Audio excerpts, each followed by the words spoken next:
আক্কাশালির বাড়ির থেকে তো আইছি, এখন দেখি এ বাড়ির অবস্থা কি।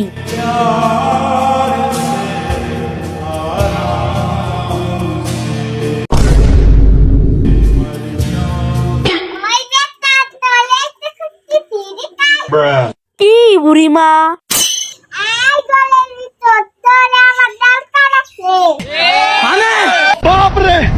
আসতেছি।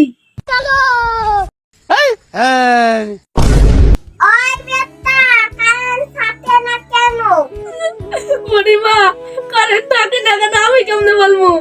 আমি তো এখন কর্মচারী। আমি এসব কিছু বুঝি না। আমার স্বামীর সাথে বিদেশ কারেন্টটা জ্বালাই।